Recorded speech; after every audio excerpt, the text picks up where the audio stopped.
పాత్రికేయ సోదరులందరికీ, పాత్రికేయ సోదరీమణులకి ఈరోజు కర్నూలు నంద్యాల జిల్లాలోని ఈ integrated Pinapuram integrated renewable energy project విజిట్కి వచ్చాను. ప్రత్యేకించి wind, solar, hydro, fossil fuels నుంచి యూజువల్ మన కోల్ ఇవన్నీ స్టాండర్డ్ ఇవి కాకుండా గ్రీన్ ఎనర్జీ, పొల్యూషన్ తక్కువ ఉండి పొల్యూషన్ లేకుండా ఈ ప్రపంచం మొత్తం నడుస్తూ ఉంది. ఇలాంటి దిశలో, ఇలాంటి పరిస్థితుల్లో ఆంధ్రప్రదేశ్కి Greenko company is well known for గత 15 సంవత్సరాలుగా ఇట్స్ రెన్యూబుల్ ఎనర్జీస్లో వాళ్ళు చాలా ప్రతిష్టాత్మకమైన కంపెనీ. అది 15 సంవత్సరాల క్రితం ఇది అనిల్ చల్మల్ శెట్టి గారి ఆధ్వర్యంలోను, అలాగే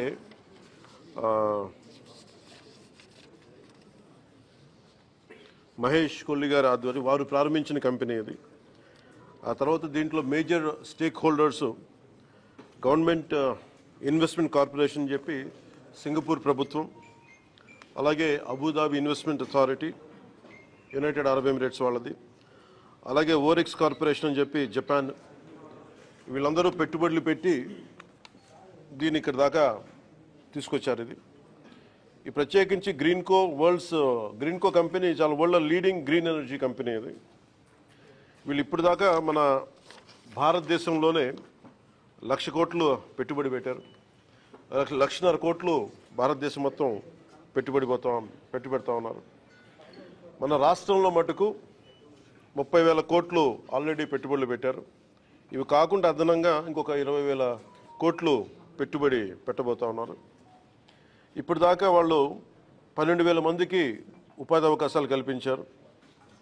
ఇంకా అలాగే ఉపాధి ఉన్న అంటే ఒక ఉద్యోగం కంపెనీ ఇస్తే ఆ వ్యవస్థ నడవడానికి అదనంగా ఇంకొక 4 మందికి 1:4 అనే రేషియో కింద అదనంగా ఇంకో 50,000 మందికి ఉపాధి కూడా లభించగలిగింది. దీనివల్ల ముఖ్యంగా ఈ పినాపురం ప్రాజెక్టుకి దాదాపు ఇప్పుడు దాకా ఒక 10,000 కోట్లు పెట్టుబడి పెట్టారు.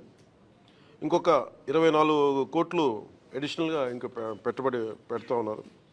2021లో ప్రారంభమైన ఈ ప్రాజెక్టు చాలా తొందరగా స్టార్ట్ చేసి ముందుకు తీసుకెళ్లారు. దీంట్లో నేను గవర్నమెంట్ వచ్చాక కొత్త ఎన్డీఏ ప్రభుత్వం గౌరవ ముఖ్యమంత్రి నారా చంద్రబాబు నాయుడు గారి నాయకత్వంలో ఇది వచ్చినప్పుడు దీంట్లో ఇది జరుగుతుందని తెలుసు, చాలా సంవత్సరాలుగా అందరికీ తెలుసు. కానీ ఫారెస్ట్ డిపార్ట్మెంట్లో చిన్న వైలేషన్ ఏదో జరిగింది, అది ఏదో వస్తే నాకు దాని మీద మాట్లాడితే అది యాక్చువల్ దాన్ని చూడటానికి వచ్చాను ఈ రోజున. ఇది 12,000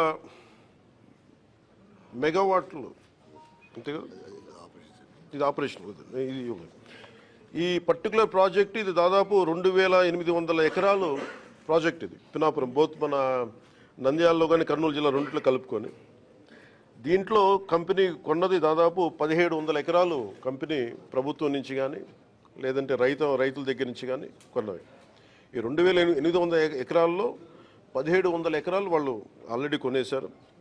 దాంట్లో 365 రెవెన్యూ ల్యాండ్, దాదాపు 1,453 ఎకరాలు రెవెన్యూ ల్యాండ్ని వీళ్ళు కొనేశారు. దీనిలో ప్రత్యేకించి మన కర్నూలు ఈ నంద్యాల భూముల్లో రాళ్ళు రప్పలు ఉండి వ్యవసాయానికి ఏమాత్రం ఒక పనికిరాని అంటే నిరుపయోగం అంటే బలంగా వ్యవసాయం చేయలేని భూముల్లో ఇది గౌరవ ముఖ్యమంత్రి నారా చంద్రబాబు నాయుడు గారు గత కొన్ని సంవత్సరాలుగా గత 2 దశాబ్దాలుగా ప్రత్యేకించి ఐటీ తర్వాత ఆయన ఫోకస్ చేస్తుంది గ్రీన్ ఎనర్జీ మీద.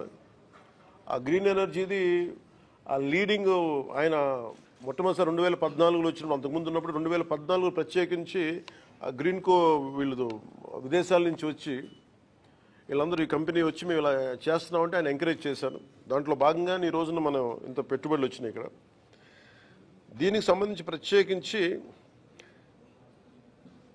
అసలు ఏముంది, నేను ఎంతసేపు బయట నుంచి చూస్తా ఉంటే ఇది ఫోటోలో చూడటం లేదంటే సైజ్ ఆఫ్ ద ప్రాజెక్ట్ నాకు తెలియదు. ఎంతసేపు వినటం వేరును చూడటం వేరు. ఇది చాలా ఒక రాష్ట్రానికే దేశానికే చాలా ప్రతిష్టాత్మకమైన ప్రాజెక్ట్ ఇది. ఇండియాలో హైడ్రోనికల్ మనకి వాటర్ మనకి నీటిని వాడుకొని అలాగే గాలిని వాడుతూ అలాగే సోలార్ని వాడుతూ అన్నిటిని మిళితం చేసి ఒక ఇంటిగ్రేటెడ్ ప్రాజెక్ట్ ఇప్పటివరకు ఇండియాలో లేదు. ఫస్ట్ ఆఫ్ ఇట్స్ కైండ్ అది. ఇది ఆపరేషనల్కి వచ్చేసింది. ముఖ్యంగా గ్రీన్కో కంపెనీ వాళ్ళ హెడ్ ఉంటారు ఇప్పుడు. అంటే ఈయన చాలా చిన్న స్థాయి నుంచి వచ్చిన వ్యక్తి. ఈయన ఒక విద్యార్థిగా స్టార్ట్ అయ్యి మన యూకే లాంటి చోట్ల పనిచేస్తూ ఆయన విజన్ ఈ రోజున దాదాపు భారతదేశానికి 2.5 లక్షల కోట్లు పెట్టుబడి తీసుకురాగలిగారు ఆయన ఈరోజు.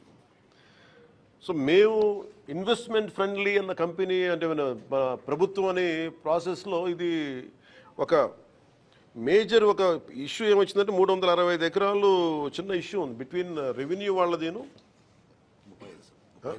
అలాగే మొత్తం ల్యాండ్ 365 హెక్టార్స్ వీళ్ళు ఆల్రెడీ ఫారెస్ట్ ల్యాండ్ కొన్నారు.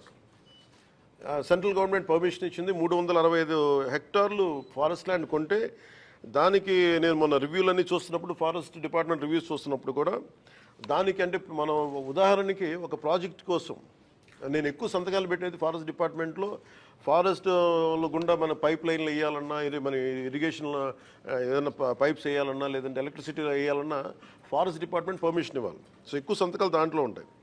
ఒకసారి ఇంక్లూడింగ్ గవర్నమెంట్ డిపార్ట్మెంట్ ఏదైనా సరే నేను ఒక 2 ఎకరాలు మేము ఒక చిన్నపాటి ఒక అడుగు తీసుకున్నా కానీ ఇంకో అడుగు వేరే చోట ఇవ్వాలి. ఇది చాలా ప్రత్యేకించి ఉంటుంది. అంటే కాంపెన్సేటరీ యాక్ట్ ఉంటుంది. అంటే మీరు ఒక ఎకరం ఫారెస్ట్ని మేము మీకు పబ్లిక్ అవసరాలకు కానీ పారిశ్రామిక అవసరాలకు కానీ మనం ఇస్తే ఎగ్జాక్ట్ ఇంకొక 1 ఏకర్ ఫారెస్ట్ కొని ఇవ్వాలి ఇక్కడ.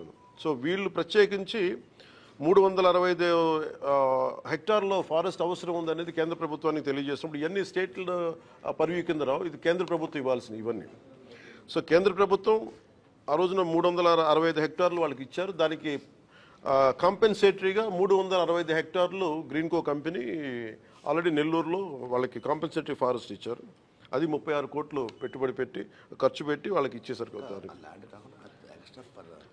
ల్యాండ్తో పాటు ఇంకా అదనంగా అంటే ఫారెస్టేషన్ కోసం మళ్ళీ ఒక 36 కోట్లు అదనంగా ఇచ్చారు. ఇదొకటి ఉంది. అలాగే డిస్ప్యూటెడ్ ల్యాండ్లో మనకి ఇక్కడ ఇందులో ఒక ప్రత్యేకంగా ఏమనిపించిందంటే రెవెన్యూ డిపార్ట్మెంట్ 45 హెక్టార్లు ఇది ఇష్యూ ఏముందంటే ఫారెస్ట్ డిపార్ట్మెంట్కి రెవెన్యూ డిపార్ట్మెంట్కి చిన్న ఇష్యూ ఉంది. ఈ 45 హెక్టార్లు ఇది రెవెన్యూ డిపార్ట్మెంట్ అని చెప్పేసి రెవెన్యూ వాళ్ళ దగ్గర ఉంది. ఈ దీంట్లో మొత్తం అప్పుడు ప్రభుత్వం ఇచ్చేసినప్పుడు మొత్తం సవ్యంగా ఇచ్చేశారు. 45 హెక్టార్లు ఇచ్చేశారు భూమి. ఇస్తున్నప్పుడు దాంట్లో ఈ dispute between forest department and revenue డిపార్ట్మెంట్లో 45 హెక్టార్లు మీద మాదా ఉంది. ఇది 1962 నుంచి దాంట్లో ఒక 10 ఎకరాలు 12 ఎకరాలు పట్టాలు కూడా ఇచ్చేశారు. అప్పుడు సక్సెసివ్ గవర్నమెంట్స్ అని 1980 దాకా ఇచ్చుకుంటూ వెళ్ళారు. దీంట్లో వైలేషన్ ఉంది లేదు 45 హెక్టార్లు డిస్ప్యూటెడ్ ఆల్రెడీ వాళ్ళు ఇచ్చేశారు. మన రెవెన్యూ శాఖ ఇచ్చేస్తుంది. మిగిలిన 11 ఎకరాలు 49 సెంట్లు మటుకు రైతుల దగ్గర తీసుకున్నారు. అది ఈ ఇది వర్క్ స్టార్ట్ చేసేటప్పుడు ఇది ప్యూర్లీ రెవెన్యూ ల్యాండ్ కిందే ఉంది, ఫారెస్ట్ ల్యాండ్ కాదనేది ఈ పని చేసేటప్పుడు ఇది డిస్ప్యూట్ బయటకు వచ్చింది. అది నేను ఛార్జ్ తీసుకున్నప్పుడు నా దృష్టి నేను అప్పటి నుంచి దీని మీద మాట్లాడుతూ ఉంటే ఇది నేను మొత్తం పరిశీలించడానికి వచ్చాను ఈ రోజున. ఇది మేము ఏం తెలియజేసామంటే కేంద్ర ప్రభుత్వానికి కూడా ఇది మీరు సార్ట్అవుట్ చేయండి, ఒకసారి మీరు కూర్చోబెట్టి ప్రిన్సిపల్ సెక్రటరీ చీఫ్ సెక్రటరీ గారికి ఫారెస్ట్ అలాగే రెవెన్యూ సెక్రటరీ గారికి ఇలా కూర్చోబెట్టి మంత్రివర్గం కూడా తెలియజేసాం ఈ చిన్న డిస్ప్యూట్ ఏదైనా ఉంటే కరెక్ట్ చేయమని. ఇది ఏమైపోతుంది నేను ఈ సైజ్ ఆఫ్ ద ప్రాజెక్ట్ చూసినప్పుడు నాకు ఒకటే అనిపించింది, ఆఫీసుల్లో కూర్చొని రివ్యూ చేయడానికి సైట్లో కూర్చొని రివ్యూ చేయడానికి ఒకవేళ ఏదన్నా ఒక వైలేషన్ ఏదైనా ఉన్నా కానీ యాజ్ ఆన్ టుడే నాకు ఇది డిపార్ట్మెంటల్ ఇష్యూ ఇది అది సార్ట్అవుట్ చేసుకుంటే అసలు అది కూడా ఉండదు. బట్ నాకు అనిపించిందంటే ఏమాత్రం ఇష్యూ లేకుండా ఈ స్థాయికి ప్రాజెక్ట్ని తీసుకురాగలిగారంటే నిజంగా they have done a commendable job. Me team చాలా అద్భుతంగా చేశారు. ఇది అంటే సైజ్ ఆఫ్ ద ప్రాజెక్ట్ అంటే నాకు మొత్తం చూస్తూ ఉంటే మనకు భారతదేశంలో ఈ స్థాయి ప్రాజెక్ట్ ఎక్కడ లేదు. అమెరికాకి ఎక్కడ వెళ్తే హూవర్డ్ డ్యామ్ చూస్తే నాకు ఆ స్థాయికి అనిపించింది. చాలా ఓవర్వెల్మింగ్ అనిపించింది, చాలా అద్భుతంగా చేశారనిపించింది. దట్టు షార్టెస్ట్ టైం పాసిబుల్, చాలా అత్యంత తక్కువ వ్యవధిలో చాలా అద్భుతంగా నిర్మించారు. ఇది ఇట్స్ గ్రేట్ వర్క్. మొత్తం అన్ని చూశాను, మొత్తం లోపలంతా. ఇది భవిష్యత్తులో కూడా ఇందాక మన జనార్దన్ రెడ్డి గౌరవ మంత్రి జనార్దన్ రెడ్డి గారితో కూడా మాట్లాడుతూ ఇది భవిష్యత్తు మన కలెక్టర్ గారులు ఇద్దరితో మాట్లాడుతూ ఉభయ జిల్లాల కలెక్టర్ గారులతో మాట్లాడుతూ ఉంటే ఒకటే అనిపించింది, దీన్ని భవిష్యత్తులో ఇంక్లూడింగ్ ఫారెస్ట్ డిపార్ట్మెంట్తో కూడా నేను మా ఉన్నతాధికారులతో మాట్లాడి ఇది చాలా గొప్ప సైట్ సీయింగ్ ప్రాజెక్ట్ అయిపోద్ది ఇది. అలాగే ఇది చాలామంది ఒక గ్రేట్ ఎడ్యుకేషనల్ టూర్ అవుతుంది ఇది. అలాగే బోల్డంత ఎంప్లాయ్మెంట్ వస్తుంది దీనికి ఇక్కడ. సో వీటన్నిటిని మనస్ఫూర్తిగా చూసి 1-2 వైలేషన్స్ ఏమైనా ఉన్నాయి ఒకళ్ళ దృష్టిలో ఏదైనా ఇవన్నీ చేసినా కానీ సార్ట్అవుట్ చేయకపోతే ఖచ్చితంగా వీళ్ళకి సహకరించాల్సిన అవసరం ఉంది. మ్యాగ్నానిమిటీ ఆఫ్ దీన్ని ఈ ప్రాజెక్ట్ తాలూకు సైజ్ అలాంటి ప్రాజెక్ట్ ఇది. 1-2 చిన్న చితక ఏదైనా ఉంటే కనుక దాన్ని ఖచ్చితంగా దాన్ని గవర్నమెంట్ సహకరించి దీన్ని, ఎందుకంటే ఇది మేము తీసుకున్న నిర్ణయం కాదు, ఏమైనా ఉంటే ఇది కేంద్ర ప్రభుత్వం దృష్టిలో పరిధిలో పంపించి మా సైడ్ నుంచి ఇది చీఫ్ సెక్రటరీ గారికి, అది మన ఫారెస్ట్ PCCF గారికి అలాగే కూర్చోబెట్టి దీన్ని పూర్తిగా అసలు ఆ చిన్నపాటి ఏమన్నా కరెక్ట్ చేయమని ఈ ప్రాజెక్ట్ మనస్ఫూర్తిగా ముందుకెళ్ళాలి. ఎందుకంటే ఇన్ని 10,000 కోట్లు పెట్టుబడి పెట్టిన తర్వాత దాదాపు ఇంకొక 24 ఇంకొక 14,000 అంతేనా, ఇంకో 12,000 కోట్లు 12,000 కోట్లు పెట్టాలి, ఇంకో అదనంగా ఇంకో 10,000 కోట్లు పెట్టాలి.